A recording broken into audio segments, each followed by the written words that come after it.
All right, hello everyone. Today we start chapter 7. Chapter 7 is integrals, antiderivatives. So we touch bases on them a little bit in chapter 6, where we learn how to find some basic antiderivatives, the power rules, and the one-step rules that I call them, which we're going to kind of review real quickly here. This chapter, we learn lots of other techniques. But before we get into that, we do something a little different first. So we're going to go back to the idea of differential equations. We've talked about a differential equation before. Differential equation is any equation that has a derivative in it of any order, and the goal is to solve for y. So I mentioned when we first did differential equations, I mentioned that there are whole courses in differential equations. And then I also mentioned we were going to touch bases on some basic ones. So this is just a reminder here at the beginning. It's just the ones we've done before. These are the one-step ones. They're just, these ones are called first-order differential equations because it just has a first derivative in them. And these are very simple, these two examples, because you notice that all you see is x's in them, which means I just find the antiderivative. It's just derivative equals something. What's the antiderivative, right? To find y. So in essence, really what I'm doing is just finding the antiderivative of both sides. So the antiderivative of dy dx would be y. That's the antiderivative of the derivative would be y. And then let's see, 1 over x, the antiderivative of that is natural log of x because its derivative is 1 over x. And then if you think about this as being x to the negative 2, it's x to the negative 1 over negative 1, right? So negative 1 over x plus some constant c. I wrote this little note here. Sometimes these problems have initial conditions, right? Next one again, pretty straightforward one. All you got to do is find antiderivatives y. The antiderivative, whoops, lost an x there, sorry. Secant x tangent x. The antiderivative of secant x tangent x is secant x. And the antiderivative of e of x, e of x. So these are very simple ones, not what we're going to do right now, but just kind of a reminder. What we're going to do is look at differential equations that aren't as simple. The main difference between these differential equations right here, they look very similar, by the way. Dy dx equals x over y, dy dx equals 2 minus y, dy dx equals x is another one, dy dx negative x over y. They look pretty similar, but they're very tricky to solve, and mostly very tricky because of the y's in here, which throws a wrench into everything, right? Because we're taking it with respect to x. So we're going to look at this idea called slope fields today, because remember that dy dx are slopes, right? This is the same thing as derivative. Derivative is the slope. So we're actually going to solve this. These couple ones. I'm just going to give you a couple examples and show you what you have to be able to do with slope fields here. But we, in essence, are going to kind of solve the differential equation. Not exactly, but kind of. And then we're just going to learn how to draw them also. So I'm going to pop over to a different screen here. Give me 1 second. And we're going to start with this one. So we know the answer to this one, but I just wanted to do one so you can kind of visualize what's supposed to happen here. We know the answer to this one is x squared. Right, y equals x squared over 2 plus c. But we're going to use this idea that's called slope fields. So slope fields are actually trying to draw a picture of the function using the slopes or using the tangent lines. So if we work backwards, we know this answer is going to be y equals x squared, right? So, or x squared over 2.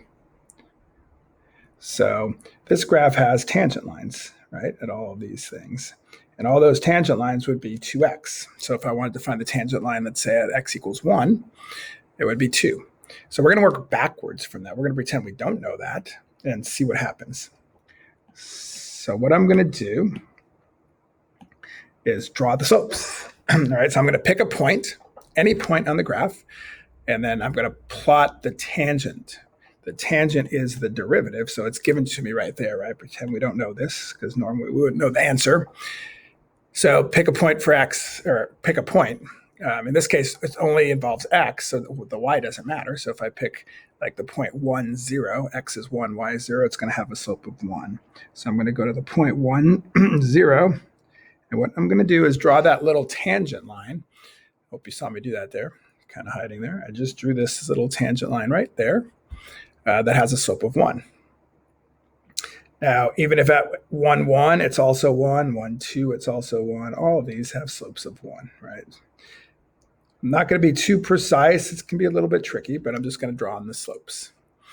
If x is 0, slope is 0. So 0, 0, 0, 0. There are other ones too. You could do non-integer points. I'm just picking some of them. At negative 1, we have a slope of negative 1 because just the slope is equal to x, remember? Now, if I move over to like x equals 2, then the slope is 2. So I'm going to just draw in a slope of 2 right there. It's a little bit steeper. It doesn't have to be exactly. No one's going to measure it with a ruler.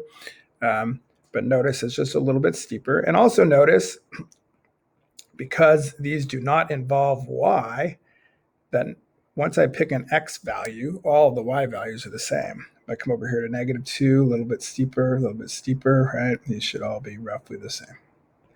And what's going to happen here, hopefully, is you're going to start to see the shape of the actual solution curve. So remember, back at the beginning, we knew that the solution curve was y equals x squared.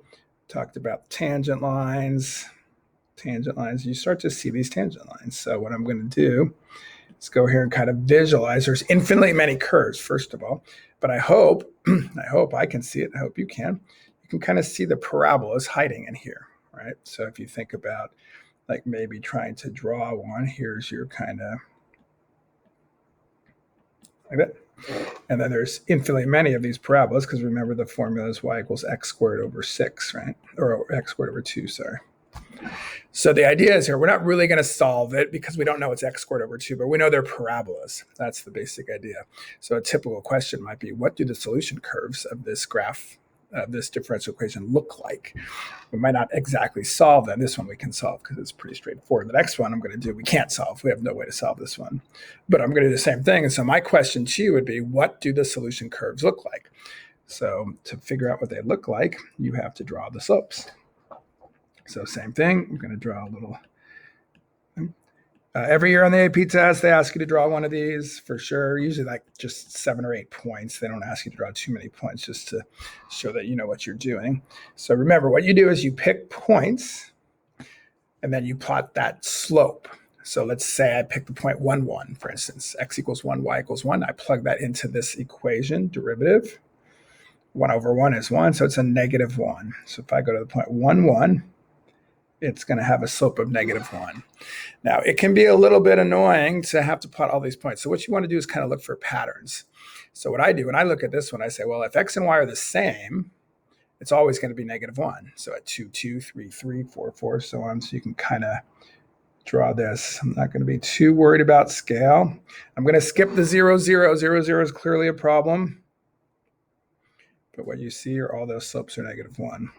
You can also see that if x and y are opposites, like if you pick the point 1, negative 1, and plug that in there, 1, negative 1, it's going to give you negative 1, but the opposite of x over y is going to give you a 1. So whenever x and y are opposites, we're going to get slope of 1. So these are going to all have slopes of 1, and these are going to have slopes of 1. So not quite enough yet to see what's going on, but a basic idea. So then we just pick some other points. The basic idea is this. So first of all, at 0, 0, we have a problem, right? 0 over 0 is undefined, but it's not infinity. It's could be anything, right? Remember, we've learned that 0 over 0 is an indeterminate form. So I can't plot 0 over 0. And when y is 0, I have a problem, right? But if y is 0, no matter what x is, except for 0, we get something over 0, which is infinity in that case. So what that means is we have all of these points are going to be infinity, but not at 0, 0 because that's indeterminate. And then if x is 0 and y is anything other than 0, we get 0 over something, we get 0. So these, we get zeros here, zeros here. So at some point, we start to see the shapes. I'm going to just do a couple other little things. You might already see the shapes, I'm not sure. In order to kind of show you what to do, normally what we do is we pick a, excuse me, is we pick a point, like say we keep x constant, right? So let's just say x is 1. So right now I'm just looking at this vertical thing when x is 1 here. As y gets bigger, 1, 2, 3, 4, 5, negative x over y gets bigger negative, right? So what that means is we could just start plotting some points. So let's say at 2, it's -2. So these just start getting more steep as you go. Okay, and then down here, more steep, but in the positive direction. Kind of hard to draw sometimes. Same thing over here, more steep, more steep, more steep, more steep. And at this point, you can kind of see the shapes, right? I hope. Do you see them? I think they're circles. You can see a nice little basic one here. But then they also get bigger as you go out here, bigger out here. It's kind of circles. All right. So the idea on this is you would just, the question would be very simple, just like what are the solutions? We're actually going to learn how to solve this differential equation later on. But right now we don't have a method for solving it other than drawing. What are these called? They're slope fields. So you'll have to do two things. You have to draw them. Three things, actually. Draw them, be able to tell what kind of solutions the curves are. So that's two things. And then the other one is, let me show you. I'm going to have to switch screens here just a second. Is a multiple choice question on the AP test is very, very common. So I'm going to walk you through one of these where they give you the slope fields and the y primes, and then they ask you to match. So you can just draw them all, but it's a lot quicker than that. So I'm going to kind of walk you through this one, show you how I would match this one. Make this about as big as I can, sorry. So what I do when I do these is you can start plotting points, but that's a lot of work. What I do is notice y, y, y, y, and x. So when there's only one variable in any of them, what that means is that the slopes are only dependent on that variable, right? So if I look at this, this is the only one that has y prime equals x, that has only x in it. So that means if I pick an x point, like 1 or 2 or 3 or 4, it doesn't matter what y is. So as I go up that vertical line, again, like I did this before, if x is 1, it's not going to change. The y, it's not dependent on y.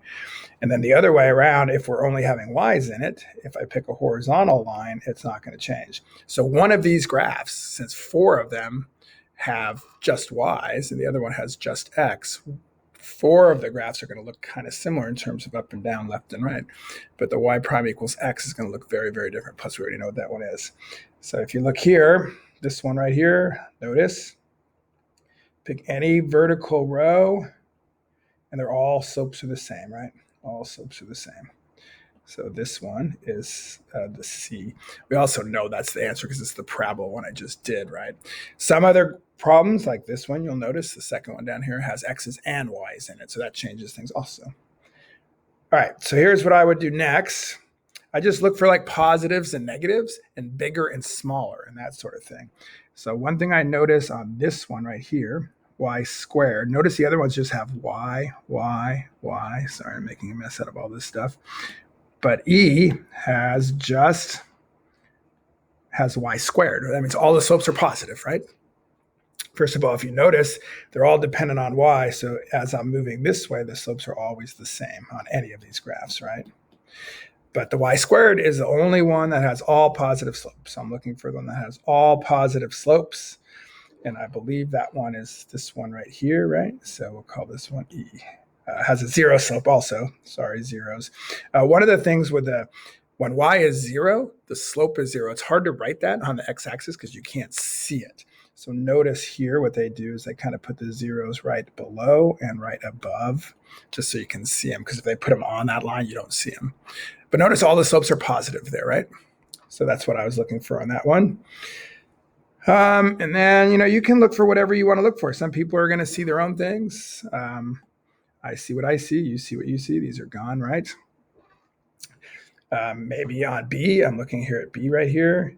When y is positive, the slope is positive. When y is negative, the slope has to be negative. And here it's the opposite, right? When y is positive, the slope is negative, and vice versa.